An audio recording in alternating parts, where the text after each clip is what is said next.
Hi, this is Phil, and I'm here to tell you all about the Capes and Lunatics Patreon. Don't miss out on our comic book creator interviews, including our monthly Chichester chats with comic book legend DG Chichester, superhero movie brackets in our search for the worst comic book movie of all time, and many, many more specials, all completely uncensored. Access starts for $3 a month, full video when you pledge $5 a month. Check out the link in our show notes or go to patreon.com/capesandlunatics. Hope to see you there.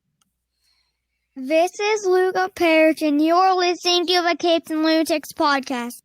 Recording has started. Hello and welcome to the future!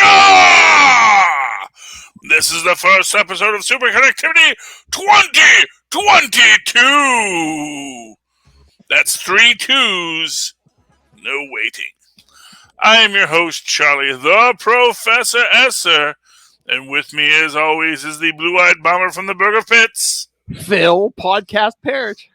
Whoa! Podcast! Good to have you, as always. Philip, there is a whole universe out there. A multiverse, if you will, that we know very little about. Mm-hmm. But one thing that is certain in all of them, Doctor Strange is not a good doctor. I think most people agree with you there. I mean, he's... see, and this is the thing. This is about skilled doctor versus good doctor. He's very skilled, but he's not a good doctor. He doesn't give informed consent. He doesn't discuss with his patient what are the ups and downs. Because he never imagines that he's going to make a mistake. Which is, honestly, I think, the driving force of the entire Doctor Strange arc that we're going to be getting. And I think that is where No Way Home ties into it. So, kids, if you haven't seen No Way Home yet, I apologize. There's going to be some spoilers for it here. Although they are spoilers that were in the trailer, so... Because here's the thing. For me, Doctor Strange's arc is he is insanely talented. But he doesn't have the humility to truly be a Sorcerer Supreme. Which is why, honestly, for me, one of the best parts of No Way Home is that Wong actually got to be Sorcerer Supreme. That it was thrust upon him. Expressly because he didn't necessarily want it. He always knew he was the most knowledgeable, always knew he was the most skills, but he did not want it. He wanted to simply be a librarian. You know, that was his job. That's what made him happy. He liked his books. He didn't want to have to defend the universe, but when the time came, he went and defended the universe because that was his job, because that someone had to do it, and he was called to greatness, and he achieved. Do you think Multiverse of Madness is going to put Strange back as Sorcerer Supreme, or just is Wong going to keep it? You know, it's a good question. We're currently working through the death of Doctor Strange in the Marvel comics, so anything is possible. I think Wong is going to keep it, actually, and I think we're going to have this sort of Ancient One Doctor Strange, but like Wong is now the Ancient One kind of relationship between them. Yeah. This older, wiser sorcerer trying to get Stephen to come to understand why he's not a good doctor. Well, he's a skilled sorcerer, but he's not a good sorcerer. And that is, and for what it's worth, that is, what it comes down to with why Doom is a dropout and a petty dabbler. Because again, it's that lack of humility, that lack of understanding of the complexities of the cosmos. Oh yeah.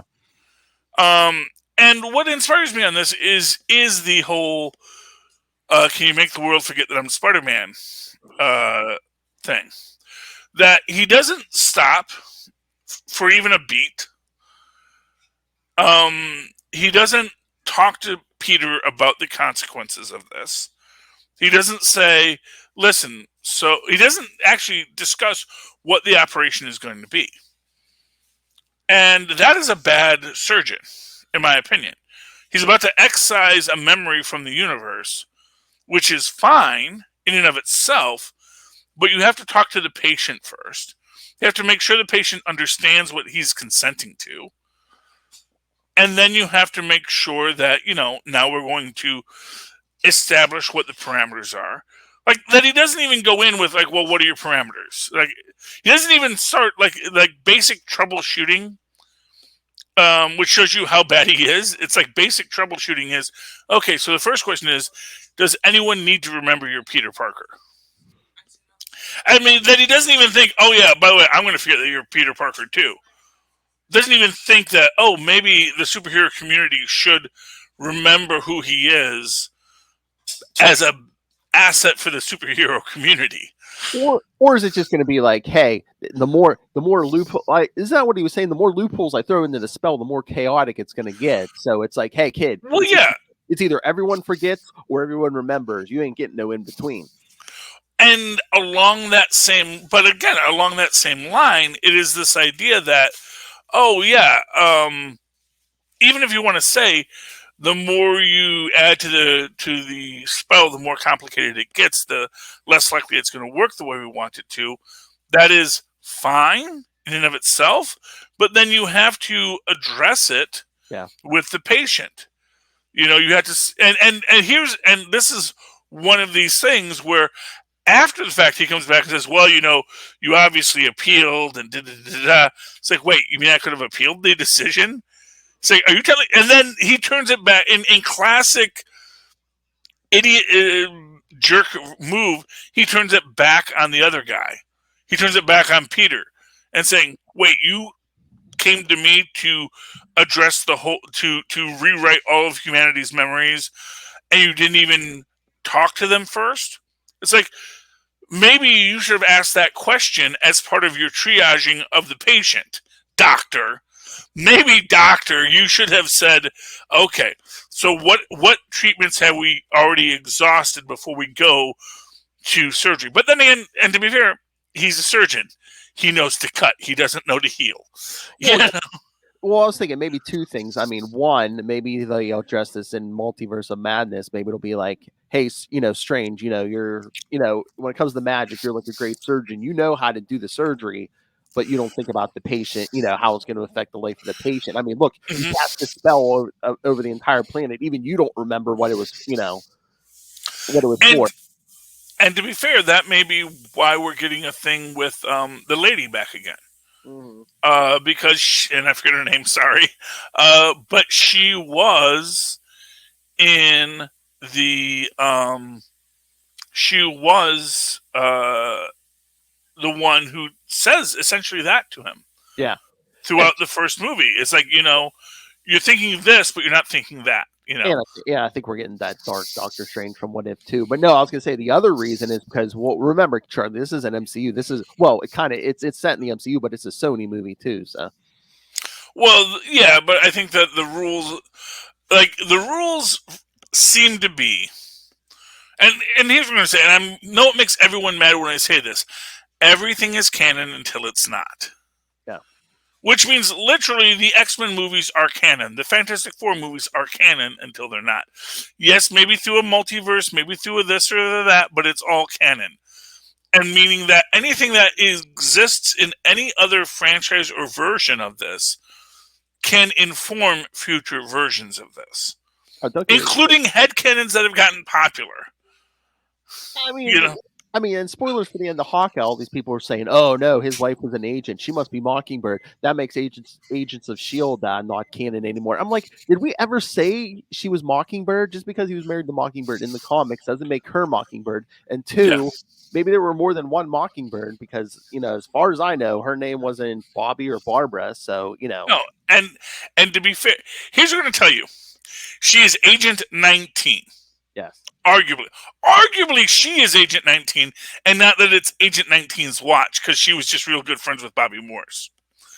To put this all into comic book lore in detail, Peggy Carter, and Sharon Carter were both Agent 13. Yes.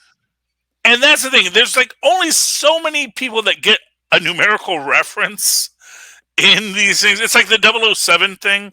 It's like you realize that means that like at most we can have 9. I mean, unless we do 0010 and 0011. It's like at what point does well I'm 0022, you know? At what point does this elite service become okay, we just everyone gets a number now, and it's like the Venture Brothers, you know, 24 and 47. Which I don't even know if those were their numbers off the top of my head. But the idea is that, you know, many people could have the number 19. First off, we don't even know if it was a 19 or was it an I-9. Because it did not have a, what's the word? A serif. If it had a serif, you could say it was 9. But it was just a vertical line, or you could say it was a 1. But it was just a vertical line, so it could have just been I-9, just as easily as it could have been 1-9. But you know, even if everything else happens, none of that makes a difference because they never called Mockingbird Agent 19 in Agents of S.H.I.E.L.D. So it could be, yes, Hank, you know, Clint Barton married Agent 19, yes, and then there's another agent who goes by the codename Mockingbird. Exactly. Because there's no consistency in any of this. You know, because that's the thing. It's all canon because why would you make it not canon if it could be a helpful story later? If it's not hurting anything. You know, and that's sort of the thing. It's like, that's why, you know, I worry a little bit about Ms. Marvel, the new Ms. Marvel that's coming, the Disney Marvels, the Ms. Marvel TV series with, you know, because I don't want them to lose the Inhuman thread, though they might, I don't know. You know, they might make her magic in this universe, which is fine if that's what they're going to do. Because we see that Ned is magic. Which, by the way, that is something I really hope we see is Ned studying magic at MIT. Because it's a field of science now. That's the thing. It's like, we know that, yes, what we call science is magic and what people call magic is science. And suddenly it's like, oh, all this stuff now has legitimacy within the scientific community. Give me some vibranium sling rings and we're going to go open some portals.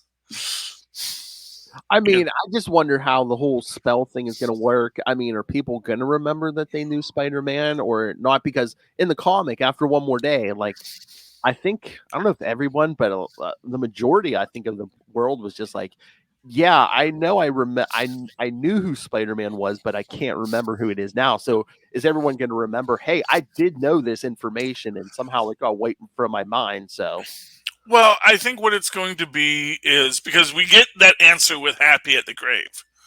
He knows Spider-Man. He knows. Yeah. And to be clear, it's weird because he knows Spider-Man and he knows Spider-Man has a relationship with Aunt May. Exactly, yeah. But he's forgotten what that relationship was because all he remembers is May. Yeah, that is so weird. It's like, yeah, he knows May, but he forgets Peter. Yeah. Yeah, well, but that's how the universe works. And that's how the spell works, yeah. Yeah, and to be clear, that probably implies that, you know, he still has records. So he probably does have his diploma from Midtown High. Well, they did show he had a GED book. Like but that may just be him assuming he doesn't have it. Maybe. Because everyone's forgotten about him, but he doesn't realize, like, yeah, but you still have a social security number. Mm-hmm. Like, there's still a computer file that says that there was a Peter Parker and he went to Midtown High. He was pretty good in school. You know, and he graduated. You know, he graduated high school. Like, he didn't show up at graduation for whatever reason, but that's fine. You know, he had done all his credits. He had gotten to that point. You know, he had been, you know, his grades were good enough that he would have, he even though he blew off the last, you know, quarter. Although I guess technically, you know, that's interesting because this takes place in like December, I think. Well, it was Christmas at the end, it looked like, so yeah. So it might have been the start of the year. So yeah, maybe he didn't finish high school. So yeah, maybe he did drop out. It's like, but then again, it might have just been that he dropped out. He didn't realize he could have just gone back into school after he got better and finished out his year because he was there. Everyone forgot about him, but he was just that kid in the back of the class. No one remembered, But he still has a paper, and there's a spot in the grade book that says Peter Parker. And all that happened was he got a bunch of absences and delinquencies. But regardless, he's a kid, as Doctor Strange says. I forget, you're a kid. You don't know how this is going to work, which again goes into that informed consent aspect of this. And in this, he tries to give a little informed consent. It's like, everyone will forget who you are. Mm-hmm. But at no point does he troubleshoot it and say, now, just so you understand, what that means is people are going to forget who you are, but you will still have records. You're still going to have a driver's license. You're still going to have whatever it is you had before, because Peter Parker exists. There's just not... people don't have a memory of you. I don't know, because it's weird, because in the comics, first was Mephisto, and then they tried to spin it that was Doctor Strange and Reed Richards and Tony Stark. But it's like, I think the spell, because there was footage to him unmasking in Civil War in the comics. I think the spell kind of got rid of video footage and stuff like that. Oh, so yeah. I mean, it might have affected records. I don't know. I mean, it might have, but I wonder if it did. That's the thing. It's like, when you get into that level of hard copies being changed, I think that there is an issue of, does it start to strain credulity? And it's sort of like when, as an example, to use the Devil's Reign comic, which we'll be talking about in a minute, the idea that Fisk has a file that he can't read. Mm-hmm. That clearly means something is messing with your mind. I have this file here. I know there are words on here. I know there were words on here. Why can't I say words now? And it is a thing that's going to basically cause problems in the structure of the spell if that's how it works. Mm-hmm. So I have to imagine that, basically I have to imagine that robots know who Peter Parker is. Robots don't care if he was Spider-Man, because that wasn't the robot didn't have a thing that said, if Peter Parker exists, then he's Spider-Man.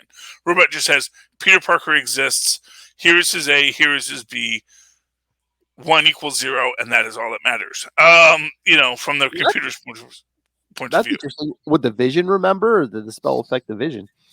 Did the Vision know he was Peter Parker? I mean, I don't think he knew him, but I think he might have had in his brain how, because he was working with Stark too. So Peter Parker is Spider-Man. I don't think he really did much interacting with him, but he might have the name. Well, that assumes that Stark told him, or that was data that Stark put somewhere. That's the idea. Is like, if Stark didn't put that information somewhere, no one would have any reason to know, because clearly everyone remembers Spider-Man. J. Jonah Jameson has not forgotten the existence of Spider-Man. Yeah. They just forgot the existence of Peter Parker. Mm-hmm. So from the Vision's perspective, he remembers Spider-Man. And along those lines, arguably, Doctor Strange remembers Spider-Man. So that when Spider-Man shows up at Doctor Strange's house, he's going to be... that would be a funny thing in Multiverse of Madness. It says, oh, it's good to see you again, Spider-Man. It's like, oh, you remember me? It's like, yes, we saved the world together. Oh, because you did the spell that made everyone forget that I was Peter Parker. He says, who? And that's, there you go, Marvel. That's your quip line for Multiverse of Madness if you're still shooting it. But it makes sense that, yeah, I remember Spider-Man. Everyone remembers Spider-Man, but no one remembers who Peter Parker was. And that's the idea. It's like, no one forgot that Peter Parker existed. Well, in the original No Way Home, or the original, not No Way Home, but One More Day. Mm-hmm. Oh, wow, that's interesting. It's a rhyming scheme there. But in the original One More Day, no one forgot that Spider-Man existed or Peter Parker existed. They just lost the connection. Now people are forgetting that Peter Parker existed, but they still remember that Spider-Man exists. So in this universe, effectively what happened is MJ and Ned went to Europe. They had their adventures. They got attacked by Mysterio.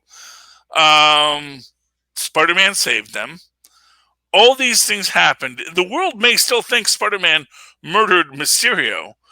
They just don't know what Spider-Man's secret identity is because Peter Parker has been made that kid in the back of the class. Oh my gosh, they made him into Jessica Jones.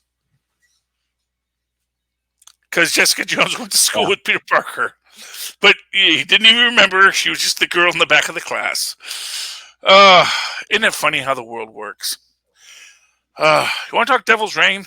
Sure, yeah. Devil's Reign 2. Devil's Reign 2, because it wasn't good enough to just do it once. You have to do it twice. Oh, and, one thing we can say is, Kingpin, he thinks small. I love the callback again saying, Emperor Doom is canon. yes. This happened. This is the thing. So, am I to understand that basically his cane now has Kilgrave's thumb in it? I guess, yeah. Because it's the diamond thing, and they have Kilgrave in the thing. It's like, and also just this idea, it's like you can't really control people's minds; you can only influence them. And then obviously people with strong enough will, like Daredevil, who also had will enough to resist him, can't really be made to do things. So it's it's a neat way how they squared the circle. Although it's also weird when you create the idea that, yes, this can make your brain not be able to read things, but also it can only do influence. It's like they're playing a little fast and loose with the power levels there. But in this moment, I like what Wilson Fisk is trying to do, especially because, again, he's just trying to control the city. It's always this idea that he's like Dr. Doofenshmirtz. He wants to control the tri-state area. The entire world is not something he needs to rule, because he knows that, honestly, just controlling the tri-state area is going to give him enough and give him enough power that what the rest of the world does is of a minor consequence. That's the thing. Well, I thought, was it this one or a different one, or maybe I just imagined it? I thought he said something like, eventually, maybe it might be a stepping stone to the presidency. Well, no, that's what the what are they called? The rich people. Oh, yeah. The Cokes in this universe. Yeah. Who aren't even the Cokes, because it's not like they're the Roxxons. They're actually just people that have a lot of money and have invested in Roxxon. They bought Roxxon at 2 back in the 1930s, and now they're doing quite well for themselves. But so in this situation, they think President Fisk might be an interesting idea. But, people thought President Loki was an interesting idea. It is a possibility that we might see at the end of it. But I don't think Fisk is thinking presidentially yet. I think he's still thinking. About what if I ran this city? What if I maintained my power? What if I held? Although there are term limits in New York right now, but as we know, those can always be repealed. Because Giuliani did it. He wants to be Fiorello LaGuardia and just, rule for his life. He wants to be mayor for life. That's his goal. It's interesting. It's interesting to see Ben Reilly fight Taskmaster in this. Oh yeah, I was waiting for Taskmaster to throw out a line, like, you move similar to him, but you're not Spider-Man. You don't move exactly the same as Spider-Man does. No, I prefer that he doesn't. Okay. I prefer that. Like, no, you are literally a clone of Spider-Man. It's just, But I mean, he spent years on the road and stuff. So I just after the whole cloning thing, Ben went and lived his own life. I was just waiting for you're close, kid, but it's not an exact. Well, but I think then that's sort of the thing. I think it's sort of like, so when you talk about fighting styles, there are certain things that people lean into in their fighting styles that are going. So I mean, you could argue. So what might have been interesting is, oh, you picked up some new tricks since the last time I saw you, Pete, or the Spider-Man. That's the thing, because then that would say it was a different fighting style, but it doesn't have a necessary reason. And to be fair, both of them are still utilizing a Spider Sense based fighting style. And I mean, literally, it's a copy of Peter's body. So yeah. Yeah. So as an example with Taskmaster, it's like he won't know he's fighting Black Widow per se. But he will know when he's fighting someone who was trained by the Red Room. Yeah. Because he's like, oh, that's a Red Room move. I know these moves. I know where you got that from. But as to who's behind the mask, lots of people study that style, And it's like when you do certain mixes, it's like, oh, that is what that's what Hawkeye does, is that mix. Yeah. But that doesn't necessarily mean it's Clinton Barton. It could be Kate Bishop.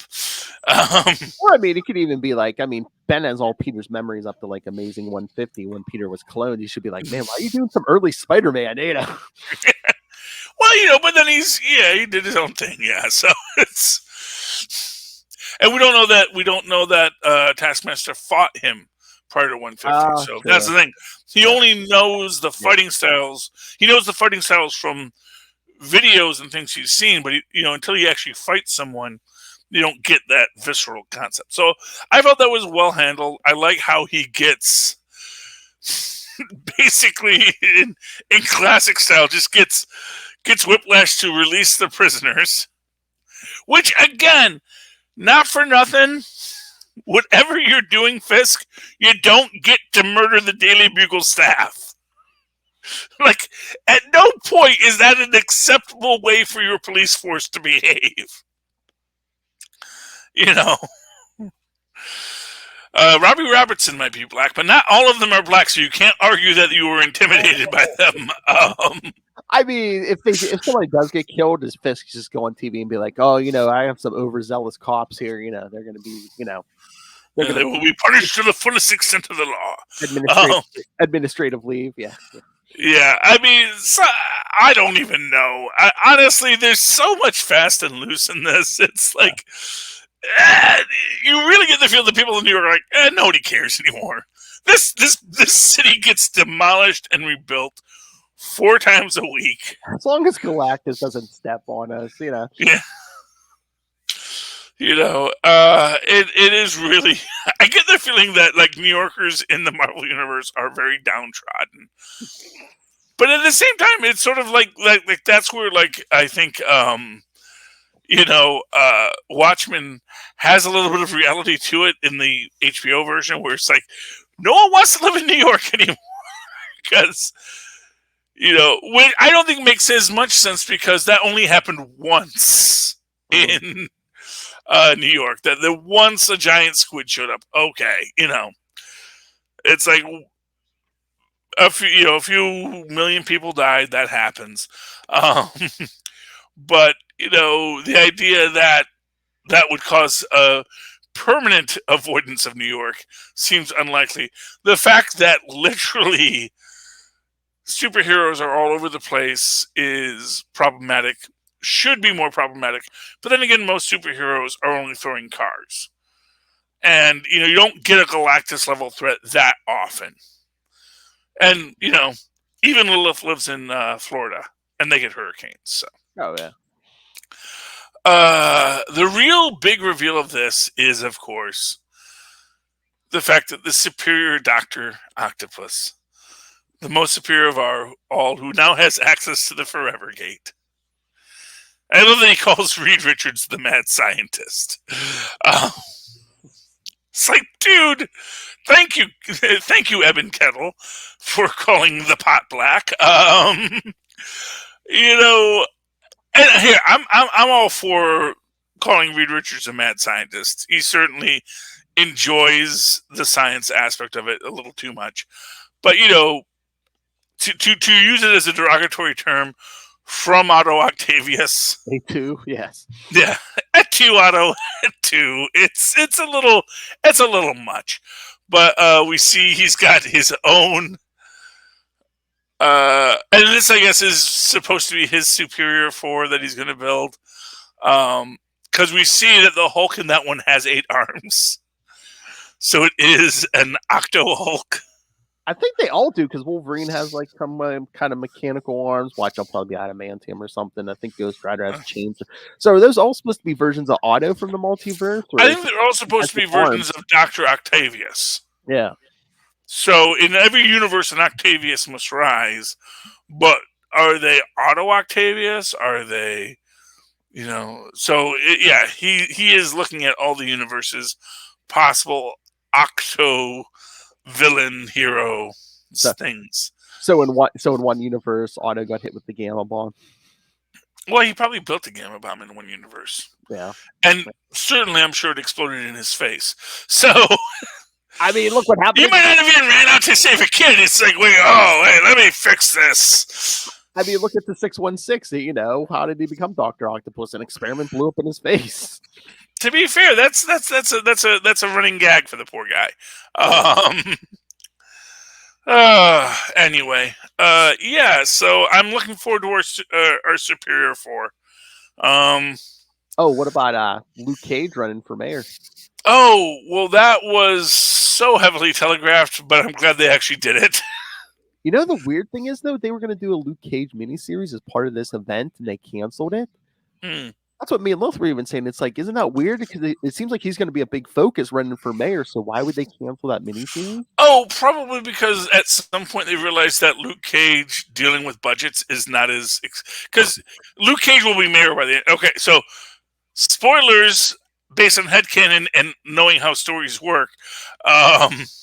Luke Cage will beat Wilson Fisk at the because for whatever else it's worth, comic books believe in democracy. Because we had a whole Ms. Marvel thing about that, how, it doesn't matter how you stack and crack them, if enough people show out, you can still beat them. Because it's comic books, man, and that's how comic books work. It's always a very heroes can win kind of universe, and I appreciate that. I love heroes can win. But in this situation, what we're looking at is the fact that, yes, so we are going to have an arc of Luke Cage as mayor. Right. And I think what it came down to was that we're going to put Luke Cage as the mayor of New York. In fact, watch for Mr. Coulter to come back in a future MCU film as mayor. There you go. Say, I don't have time enough to do the superheroing stuff anymore, but I do a lot more good this way. That's the thing. It's like, yeah, I could absolutely see Luke Cage becoming mayor of New York, and then that's just going to be a status quo for a while. Mayor of New York, Luke Cage, with First Lady Jessica Jones. Oh, that's true. Yeah. Yeah, well, I think they're going to do well. I think it's going to be a really popular thing. I think Jessica's going to keep on with her superheroing career. I love how they had to tell everyone had to sit Tony down and be like, "Yeah, Tony, you're not the guy. We're not going to." He was not the guy. He was never the guy. We're not going to win this because all it's going to be then is 2 rich guys with shady pasts, battling it out for mayor of New York, and Yeah, no one wants to see that. No one wants to see that, Tony. Yeah, so that was Dark Reign, or Devil's Reign. Devil's Reign. The devil. I don't even know why it's the Devil's Reign yet. I really want a devil to be in this. I mean, it's supposed to be a Daredevil centric event. I don't know if that's the reason, or if we're calling Fisk the devil. Doesn't seem to be. I mean, that's the thing. I know. I mean, I guess arguably it's like, yeah, and maybe Fisk is the devil.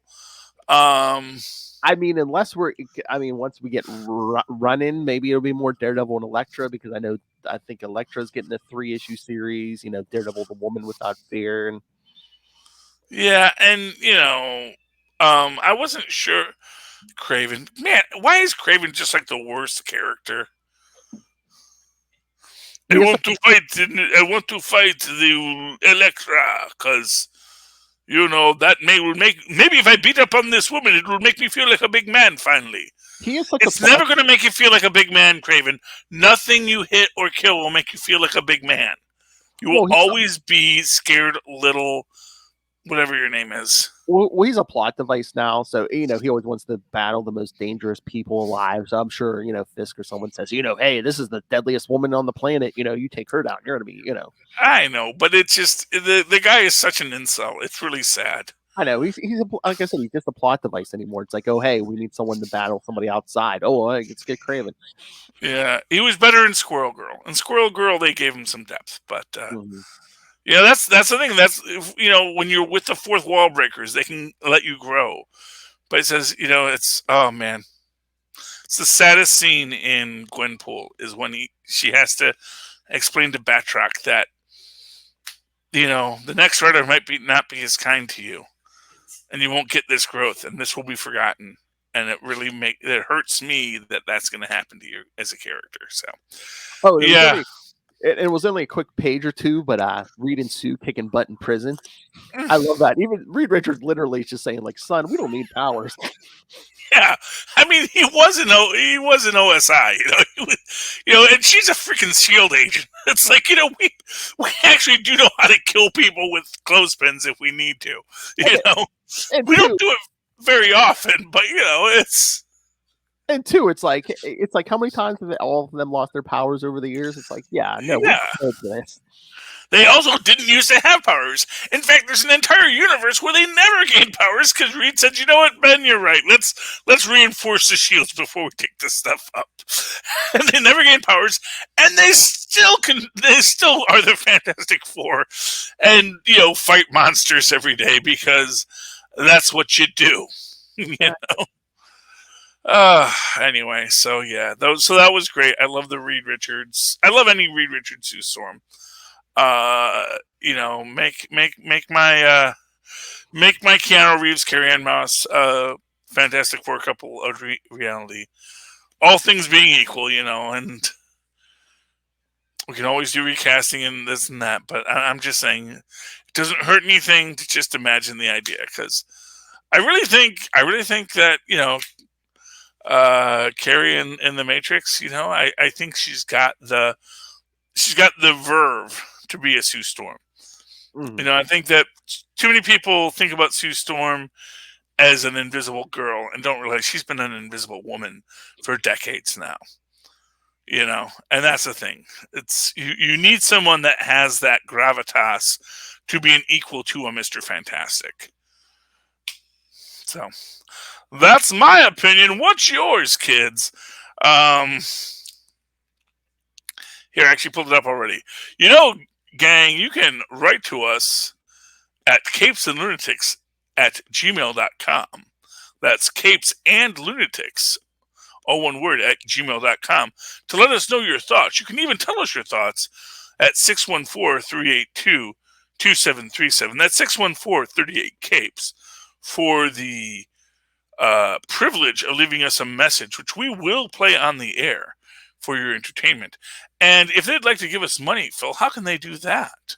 Well, of course, you can always either subscribe on the Patreon. Like we said, we got a lot of exclusive content coming there, including the upcoming superhero movie brackets. You don't want to miss that. Just all the debate on which is the worst movie, or just it's gonna be a fun time. So it yeah, will be fun. Oh yeah, definitely. So yeah, pay anything on Patreon, or if you want to buy merch, basically everything, even like social media for the shows, everything is at Linktree, linktr.ee/capesandlunatics. There we go. And of course, if you'd like to write to me directly, Charlie the Professor Esser, you can always do so at superconnectivityblog@gmail.com. That's superconnectivityblog, all one word, at gmail.com. And, of course, follow me on Twitter as I live tweet things when live entertainments come back. At Charlie Esser, that's CHARLIE. Yes, SER. Look for the 2 E's in the middle. For quality. Bing! Thank you, Maz. All right, me hearties, it's been another day. We have come to the end, and thank you for connecting with us this week. Why don't you come back next week and super connect with us again? Good night. Good night.